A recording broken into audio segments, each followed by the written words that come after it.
În primul rând, vreau să vă spun că iubesc sportul cu lanseta. Îndrăgesc de mic copil acest sport minunat, cu oameni minunați, cu pescari la loc de cinste, dar din păcate mai sunt și cei care, mă refer aici la cei care nu au respect față de ei însuși și de acest sport, punând în juvenii tot ce are cap și coadă, fără a ține cont de dimensiuni, nemai vorbind de braconierii care sunt peste tot. Are balta pește sau nu, dar braconier sigur are. Dar pădure fără uscături nu există. Dragostea mea pentru pescuit este ereditară. Am avut în familie un pescar adevărat, un mare împătimit al acestui sport, în special de spinning. Acesta era bunicul meu, fost membru și slujbaș al AJVPS-ului, un om de cinste și onoare al acestei filiale, ajutând în toate acțiunile acesteia din domeniul pescuitului. Dar să lăsăm asta la o parte și să vă povestesc o întâmplare pe care am numit-o bunica știucilor. Cu câteva zile înainte, știucile săreau de vroiau să iasă singure din apă, sătule parcă de habitatul lor natural. Mârlițe de toate dimensiunile poposeau juvenicile pescarilor amatori, atacând peștișorii vii din triplele acestora cu o precizie de nedescris. Toată lumea parcă era nebunită. Pe malul Timișului toți pescuiau la știucă. Eu am avut o trăsătură de rechin la o lingură nichelată no-name, dar după un mini drill de circa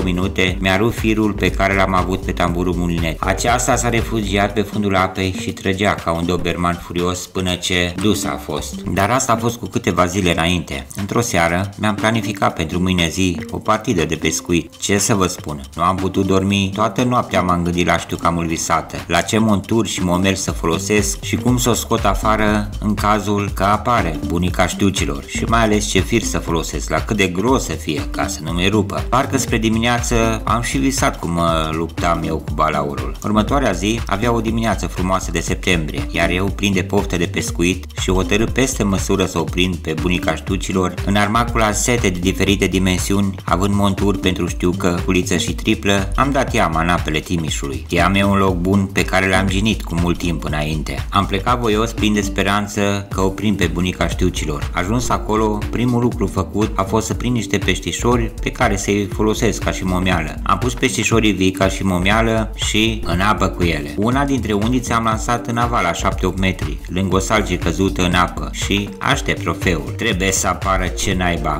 mi-am zis. Trebuie să prind eu balaurul. Wow, ce așal eu știu că umplută. Hai vino la tata, o chemam eu. Îmi aprind o țigare, aștept preț de câteva zeci de minute, dar nimic. Apare și o plictiseală din alea de zile mari, dar continui să visez la trofeu. Vijania mătii, vin odată. Mă mai ții mult? Mă gândeam eu, ce bine ar fi fost să nu fi vin singur, să mai am și eu cu cine schimba o vorbă, cu cine să povestesc povești, bineînțeles de alea pescărești, cu trofee adevărate, de genul atât de mare a fost ăla pe care l-am scăpat eu, mai frate. Dar nu-mi termin eu visul cu ochii deschiși că și apar câțiva pescari. După încă vreo oră de așteptat, fumat câteva țigări de nervi, dar totodată bucuros că am cu cine să vorbesc despre diferite invenții pescărești, bățul meu începe să-mi convoaie de răsputeri, de parcă era electrocutat. Wow, uitați-vă fraților, a venit bunica știucilor. Asta-i vere mintenaș, îți vine o ție de hac. Fiind sigur că era știuca mult visată, am așteptat timp de vreo 30 de secunde ca aceasta să înghită bine tripla, iar apoi am contrat cu nădejde. Parcă am dat într-o buturugă, frate, așa s-a simțit. Bazându-mă pe firul de pe tamburul munetei și ajuns la capătul răbdării, am început să adun destul de repede, nelăsând nicio alternativă peștelui, decât aceea de a poposi în juvelnic. Bineînțeles, chibițarii de pe lângă mal strigau fiecare în limba lui.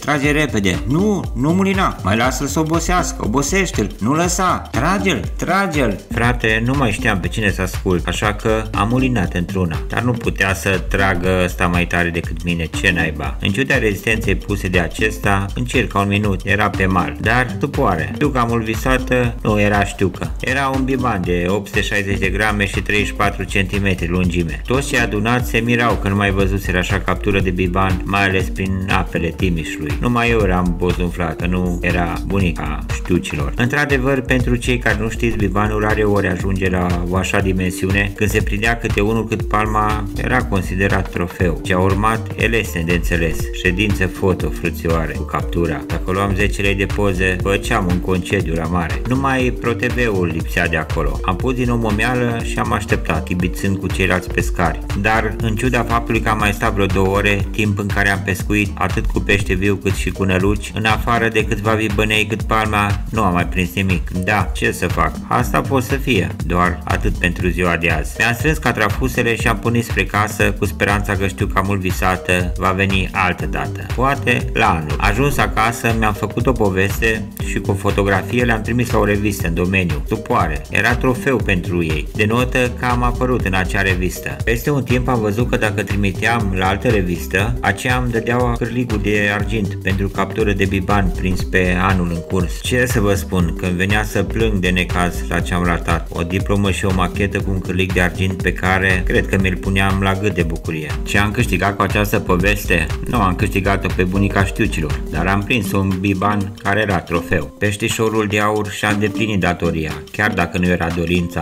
pe care o vroiam. Mulțumesc, peștișorule, calul de dar nu se caută în gură. Închei acum cu mult respect și plin de pasiune pentru acest sport minunat. Hai salve, să auzim de bine. Și să nu uit, am foarte multe întâmplări azi de povestit pe care o să vi le povestesc săptămânal. Am să încerc în fiecare vineri. Dar pentru aceasta, dacă v-a plăcut, vă rog să mă ajutați cu un like, o abonare și o distribuire. V-am pupat, pa, pa!